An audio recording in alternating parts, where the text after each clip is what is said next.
Rich in Seattle, you there? Yes, I'm here. Hey, thanks for calling. Absolutely. Thank you for letting me be on. Just a little bit of background. I was a pastor in Texas for 20 years, and in that 20 years, counseled every man in my church about an issue where they came to me and said their wives would never have sex with them. And I understood that because I was in a relationship, a marriage of 20 years, and only had sex 12 times in those 20 years. Now, I'm no longer a pastor. I am vice president of Seattle Atheists now, so I've come a long way. But do you find it that common that you have that issue with women absolutely shutting down completely, and every single man in the church at one time or another was in my office saying, what do I do to fix this? Yes, it's a very common problem. If you think about it this way, humans are sexual creatures. We are incredibly sexual. In fact, we are more sexual than almost any mammal on the face of the earth, maybe with the exception of the bonobo apes. And the way we understand that is, think about how many times a human being has sex per live birth. And you got to look at it over a lifetime. So if a couple has 2 or 3 children, in their entire lifetime, how much sex are they going to have? And let's include masturbation. So you got intercourse and masturbation. Humans have thousands and thousands of sexual encounters over a lifetime. We are incredibly sexual creatures. So, understanding that, humans like a lot of sex. Thousands of times for every time we conceive. So what that tells us is our natural predisposition is towards lots and lots and lots of sex. And the biology points to that. I want to come back later and talk about the biology. Now, what's that got to do with your question? Well, think of if the human's normal disposition is that strong for that much sex, what do you have to do to a human being to make them afraid of sex so they'll only do it 12 times? Something huge had happened to your wife or happened to these other women in your church. Something traumatic, devastating to them had to happen to make them not want sex. Because women can have far more sex than men can. I mean, now there may be some people whose natural disposition is to not want to have sex. They may be asexual, etc. Right, but only about 1%. Only about 1% of the population is asexual. What you do is if you find, for example, in a Pentecostal church like what you're talking about, Yes. where a large percentage of them are like this, it's unrealistic to say that it just so happens that the 1% or so who are largely asexual happen to propagate towards this church. In fact, it seems reasonable to presume that there is something within, at a minimum, within the doctrine of the church that is changing these people's views about sex. But even if that's not the case, there's something about the doctrines of the church that would attract these people. So in either case, there's something about the foundations of a particular religion that either causes this or attracts people who are already of this disposition. So the problem is still, to some degree, within that religious, doctrine. There's a good comparison to make here. Think about anorexics. Anorexia is a disease that we see as self-starvation, basically. Well, that's an appetite. It's the total denial of an appetite. Well, sex is an appetite too. How do you get somebody so afraid of sex that they won't act on that appetite? Maureen Winnell, the psychologist out of the San Francisco area, wrote a great book called, I just forgot the name of the book, but you look it up, Maureen Winnell, I'll think of it before we're finished. She has labeled this, and she calls it religious trauma syndrome. Kind of like post-traumatic syndrome, only it's religious trauma syndrome. Many people who are brought up in religious environments are traumatized by that religion. And since, like I said right off the bat, so much of religion is focused on sex, then there's religious sexual trauma going on with these. People are being given all sorts of very devastating messages when they're children. And your wife may have been one of them, probably many of the women in your church. But not just the women, men too. Men have these problems as well. You just happen to be a man that men were coming to. I don't know if the women came to you, but I'm sure there were women that could have come to you and said, my husband is afraid of sex or can't have sex except in a certain way. And I never had a woman come to me and say anything like that. Never had one of the women from the church approach me at all. But back to what you were saying earlier, the church, there was extreme anti-sex messages. I mean, sex is just plain wrong, except by two married adults, and of course, it is so hammered into people. And I think also in the particular church I was in, it was also a bit of control, a bit of mind control. Yeah. So much of it was misogynistic that it was a way that the woman could actually assert some authority. Yes, absolutely. And that is oftentimes the woman's only outlet is to stop having sex with somebody, with their husband or, whatever. So, yeah, you're right. And quickly to touch on a couple things, because I got the chance to talk to Marlene Winnell when we were at the Free Thought Convention as well, and we've talked about it a couple times. And what she specifically deals with religious trauma syndrome are people who have escaped religion and are finding life entirely unmanageable and suffering depression and other things as a result of what's happened with the religion. But I think Darrel's point is good in that the things that cause this religious trauma syndrome once you've escaped are present while you're in it. Absolutely. And it is this turmoil that's causing this problem. There are a number of churches whose position is that sex, as you point out, is exclusively between two married individuals and for the purpose of procreation. Now, what that does is it takes on one of either two forms. You either end up in a relationship where the only time you're having sex is if you intend to bring a new child onto the planet, in which case you might only have sex 12 times in 20 years. And the other extreme is to do what the Quiverfuls are doing, which is to just have sex all the time and spit out 18, 19, 20 kids, which is another problem in and of itself. And obviously they're not as traumatized about sex as other people are, but the degree of kind of social irresponsibility there is something else to be addressed. So when you, in your counseling with these guys, obviously you've since changed your position. I would imagine not only with respect to your religious beliefs, but also regarding sex.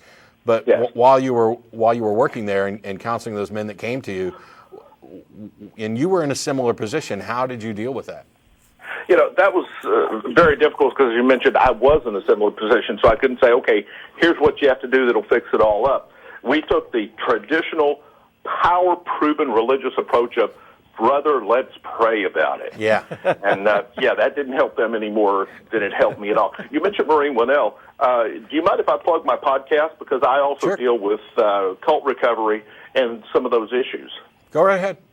Okay, it's Living After Faith, and you can find it at livingafterfaith.com. And basically, I was diagnosed with PTSD. I'm not familiar with the syndrome she is talking about, but I was diagnosed with PTSD.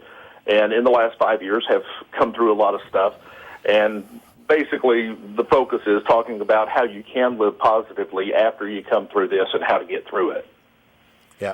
Good. And we've talked about Darrel's organization, Recovering Religionists, and you've got the Living After Faith, and Marlene's dealing with the RTS. I'm glad to see that there's a lot of people recognizing that people who give up or feel that they have to, or by necessity, give up their religious beliefs, are put in a situation where they often lose their support from family and friends, their entire social network, their worldview becomes dramatically altered. Now, after I stopped believing, I spent a good deal of time reconsidering all of my beliefs, because all of my fundamental beliefs about morality were directly drawn from the particular doctrines that I believed when I was a Christian. And so when I went through and rethought these, some of them stayed the same, but for different reasons, because I needed a different foundation for those. Some of them changed a little bit, and some of them changed dramatically. And it's because I actually, made a conscious effort to go through and say, okay, not only do I want to believe as many true things and as few false things as possible with respect to religion, but I want to make sure that my beliefs about the rest of the world, including morality, and my positions on whether something is moral, immoral, or amoral, match up and have a rational support base that's about evidence. And so there was a lot of work, and it's one of the things that I've talked about when I talk about the superiority of secular morality, is the biggest challenge that we see, or the most frequent challenge that I see to the idea of secular moral systems, is that oh, without some transcendent, all-knowing God thing, you can't have any moral authority, and then it becomes just impossible because your view on morality and his view on morality and her view on morality and their view on morality, you have no way of saying which one's right. It's there's no easy way of saying this is right. Well, who said it was supposed to be easy? This is a process of discovery and investigation that is not unlike scientific discovery, and to pretend that we don't have a way of discovering right from wrong it's a cop-out. Religion is the lazy way to come up with moral answers so that you yourself don't have to do the work. And to attack secular moral positions because they're not easy, it's laughable. And so we see this especially in the realm of sexuality, and not just with regard to how often are you going to have sex with your spouse, but what about premarital sex? I mean, what are the limits on that? What about extramarital affairs? What about polyamory? What about homosexuality? What about the human sexuality covers such a broad spectrum. It's enormous, yeah. And it seems to be that the churches in many cases say, okay, out of this broad spectrum, that's the right one.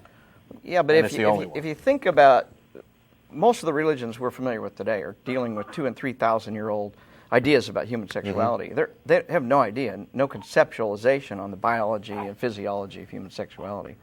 So it's not just a sliver, it's a negative sliver. It's a sliver that's not even accurate or correct. Yeah. I mean, telling people they can't masturbate, telling people they can't have sex before marriage. Most cultures on the face of the earth already do that. Long before the Christians came along or the Muslims came along and said they couldn't, they were doing it. Rich, I'd just like to ask you to put a plug in for our organization that Matt just mentioned. That's recoveringreligionist.org. Maybe they'll put it up on the screen, but if you're in your podcast, let people know. Certainly do that. We're an organization trying to help people that are getting out of their religions. So So I think we're on the same wavelength. So how are things going up in Seattle and for you in general now? Life is beautiful now. I am married to the most sex-positive woman, amazing woman. I had huge sex problems coming out of the church, and she happens to be an avid listener of Dan Savage, which you probably know through the That'll Indian help Center. Anybody get over their sex problems. I love Dan Savage. He's great. She absolutely worked with me in ways that were wonderful. Life is happy now. I mean, I'm living the life of my dreams, well, no better than I ever dreamed life could be. But it was hard to get here, and it took a lot of work to get here. But the process is worth going through, and I appreciate people like yourself that are helping with that process. And I hope now that I can be one that can help people, because when you first come out, I mean, you're devastated. When I first came out of church, I had nowhere to go. I couldn't get a job. I couldn't have worked if I could. I was just so devastated emotionally. And I would literally sit in a bedroom in my mother's house and pet a 38 special that she had, knowing that if it got worse tomorrow, I could use it. Today, I don't really have to, although I'd like to. But if it gets worse tomorrow, I can use this and end it all. Wow. And that was how I got through those first months. Yeah, and it's a subject in a way, we've talked about this before. Dan Dennett's been doing a study on pastors who are non-believers who are stuck in the pulpit, and there's many reasons. One is that if they leave, what are they going to do? They have no expertise, no skill set that applies. They some of them in some cases feel that they can do more good by staying there and perhaps softening the message that they used to teach. And they have hundreds of thousands of dollars in retirement at risk, too. Yeah. And there's a financial reason, too. And not only that, but what we find is that when somebody publicly commits to an idea, it's much more difficult for them to ever give it up, and it's much more difficult for them to acknowledge that they've given it up. So there's about 1 million factors that are keeping some of these atheists in the pulpit. And we've talked before, and I've gone kind of back and forth on this. If I'm an atheist and a minister, should I stop being a minister? And I've said that I don't have a big answer that's all encompassing, and there may not be one. I'd like to see every atheist who's currently a pastor, stop being a pastor, stop preaching things that they do not believe are true, stop encouraging youth to make the same mistakes that they've made. But I also recognize that there may be some benefit to softening the message, to working with people, to being in there and saying, I have a slightly different perception about God than even our doctrine does. So, I mean, I definitely applaud you for not only, seeing reason and then having the courage to give up your position as a pastor, but also navigating your way through, severe suicidal depression afterwards. The fact that you've come out the other side, happy and encouraged is good information and a positive message that we should get out to everybody. I had an advantage that I had a career I could fall back on, but at first I was so depressed I couldn't even pick my kid up at school. I mean, I was just messed up. But absolutely, it is worth working through, and there are ways in. I do suggest people get professional help. I don't think I would have made it without professional help, but there is help available, and fortunately, my heart does go out to many of those pastors. I know pastors who are in the pulpit this day, that do not believe the things they're preaching, but as you said, they have no avenue out. They know it will cost them everything. I knew it would cost everything, but I'll be honest up front, at the time I had no clue what everything really meant. Yeah. But I found out later. And, I'm not surprised at all when I heard about his study that he was doing. I was like, I know some people that are standing behind the pulpit preaching things they don't believe in because they have nothing else that they can turn to. And it's a high cost. Yeah. In all honesty, if I had really known back then as hard as it was going to be and how hard, I don't know if I would have had the courage to do it. But looking back, it's the best thing I ever did. Well, Good for you. We're encouraged to hear that you did it, and I appreciate you calling in early, especially to get in while Darrel was on this week. Thanks a lot for calling, Rich. And thank you. Please get back with us if you get more information about your group and helping others out, or more information about pastors who are atheists. Sure, we'll absolutely do that. Thanks, Matt. Bye-bye.